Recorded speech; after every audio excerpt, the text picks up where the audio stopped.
Bonjour à tous, c'est Ludo, ça y est, le printemps est arrivé et les beaux jours reviennent également. Et je me suis dit que je m'achèterais bien une trottinette électrique pour pouvoir aller au boulot comme il fait beau. Donc c'est ce que j'ai fait, j'en ai commandé une, mais j'ai aussi contacté l'entreprise espagnole Secotec pour leur demander s'ils en avaient pas une nouvelle à me proposer pour en faire une vidéo test. Et j'ai eu beaucoup de chance parce qu'ils ont gentiment accepté. J'ai déjà fait une vidéo il y a quelques années d'une trottinette de la marque Secotec qui m'avait beaucoup plu d'ailleurs. Mais cette fois-ci on va tester la Bongo Y65, donc on va bien monter en gamme.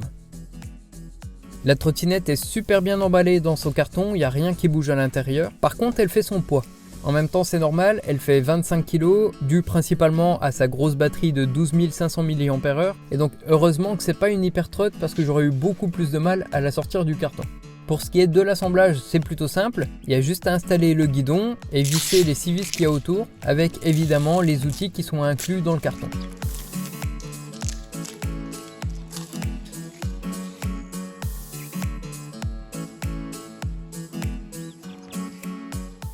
Une fois déballée, elle est vraiment pas mal quand même. Elle a de très belles finitions, bien assemblée, elle paraît vraiment robuste. D'ailleurs, l'esthétique me fait penser à ce que fait la marque Kukirin au niveau des trottinettes électriques. Je pense que c'est principalement dû à son système d'amortisseur. Donc elle a une batterie de 48 volts et 12 500 mAh, un moteur avec une puissance en crête de 1200 watts. Je pense qu'on a quand même un objet prometteur pour son prix. D'ailleurs, si le modèle vous intéresse, je vous mets le lien dans la description de la vidéo. Mais si Secotec a bien voulu m'envoyer la Y65, ils m'ont demandé d'en faire un comparatif avec une autre trottinette électrique. Heureusement que je venais de m'acheter la Xenon S de Mobigum, un modèle qui se prêtera très bien à ce comparatif. Alors bienvenue dans le comparatif entre la Xenon S de Mobigum et la Bongo Y65 de Secotec. Les trottinettes ont toutes les deux un gabarit assez équivalent. Elles ont suffisamment d'espace pour les grands pieds, avec un deck de 55 cm sur 21 cm pour la Mobigum, et la possibilité d'ajouter un cale-pied vendu séparément, mais sans ce cale-pied, on aura plutôt tendance à vouloir poser ses pieds sur le garde-boue arrière, ce qui n'est pas une bonne chose. Sur la Y65, on a un deck avec des mesures à peu près équivalentes, mais avec l'avantage qu'elle a un repose-pied à l'arrière, ce qui donne l'impression qu'on a plus d'espace pour les pieds sur la Secotec. En même temps, si on regarde bien sur la Mobigum, son guidon est plus incliné du côté conducteur, ce qui oblige à se reculer davantage pour y trouver une position plus confortable. Mais il y a quand même un point positif pour la Mobigum, c'est que son guidon est réglable en hauteur. Sur la Xenon S à l'avant comme à l'arrière, on a deux pneus à chambre à air de 10 pouces avec deux freins à disque et un moteur dans la roue arrière de 800 watts et de 1350 watts en crête. Quant à elle, la Y65, elle a également des roues de 10 pouces à l'avant et à l'arrière ainsi que des freins à disque, et dans la roue arrière, elle est équipée d'un moteur de 500 watts à puissance nominale et 1200 watts en crête. La Mobigum est équipée de deux suspensions à l'arrière comme à l'avant. À l'arrière, elles seront réglables et d'ailleurs très souples. Par contre, celle de devant, s'il n'y avait pas de suspension, je verrais pas la différence. Même en sautant sur la trottinette, j'arrive pas à faire bouger l'amortisseur. Sur les chemins, vous serez bien au niveau du dos grâce à la souplesse de l'amortisseur à l'arrière. Par contre, vous aurez toutes les vibrations dans les bras dès que vous roulerez sur une route dégradée. Vous pouvez descendre les trottoirs sans problème, ça l'abîmera pas du tout, mais pensez d'abord à l'atterrissage brutal sur vos poignets. Au niveau de la puissance, j'ai constaté aucun problème, je fais 67 kg, que ce soit pour la Secotec ou la Mobigum, elles n'ont jamais manqué de puissance, quelles que soient les pentes à gravir.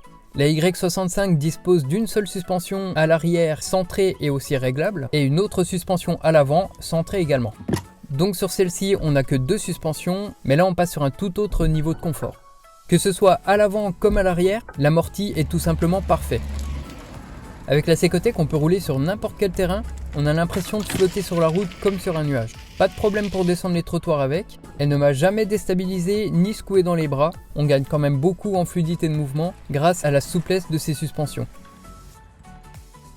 Les deux trottinettes ont plusieurs modes pour limiter leur vitesse maximale. La Xenon S est par défaut, elle, bridée à 25 km/h, mais elle est quand même débridable en coupant un fil à l'intérieur du deck. En position 1, elle roulera jusqu'à 6 km/h et 14 km/h débridée. En position 2, ce sera 13 km/h et 33 débridés. Et en position 3, 25 km/h et 45 débridés. Attention quand même si c'est agréable de faire des longues distances à 45 km/h, n'oubliez pas qu'il est illégal de rouler sur une voie publique avec une trottinette débridée. Sur la Bongo Y65, aussi bridée à 25 km/h, j'imagine que le débridage est possible. Mais si vous savez comment faire, n'hésitez pas à me le dire dans les commentaires. Celle-ci par contre, on aura 4 modes de conduite. Le mode piéton pour une vitesse de 6 km/h, le mode éco à 15 km/h, le mode normal à 20 km/h et le mode sport à 25 km/h. J'aimerais bien savoir comment la débrider pour tester sa vitesse maximale. En tout cas, son moteur de 1200 watts en crête est très vif et permet de grimper de belles pentes sans perte de vitesse. Comme je disais en tout début de vidéo, avec une batterie de 48 volts et 12 500 mAh, elle promet de longues balades avec une autonomie annoncée par Secotech de 65 km. Mais ces chiffres sont plutôt destinés à ceux qui auront la patience de rouler en mode éco. En réalité, pour un usage normal, on sera plutôt autour des 30-40 km.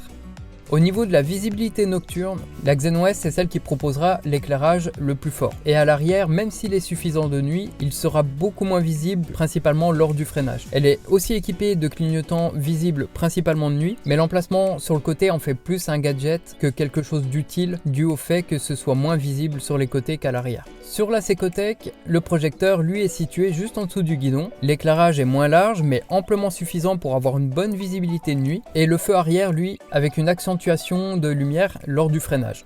Par contre, il est beaucoup moins visible en plein jour.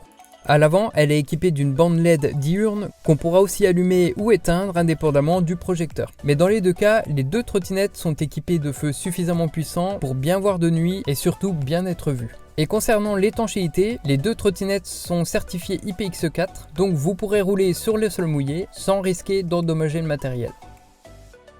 Maintenant que les présentations sont faites, laquelle vous préférez? Personnellement, j'utilise régulièrement les deux, mais je dirais en point positif que la Mobigum a plus de puissance, même si c'est pas flagrant, mais une fois débridée, elle a une meilleure vitesse de pointe, évidemment. Mais attention, je le rappelle, uniquement sur terrain privé. La Secotech, je la choisirais plutôt pour son confort. Bien plus agréable sur les longues distances, elle ne manque jamais de puissance, même dans les pentes. Au final, je pense que c'est celle que je prendrai le plus souvent, puisque dans tous les cas, sur la voie publique, je serai limité à 25 km/h. Donc je la choisirais plutôt pour son niveau de confort. En tout cas, merci d'avoir suivi cette vidéo, j'espère qu'elle vous aura plu. N'hésitez pas de me dire dans les commentaires ce que vous pensez de ces deux modèles, laquelle vous préférez, et je vous laisse les liens dans la description de la vidéo. Allez, à plus, ciao!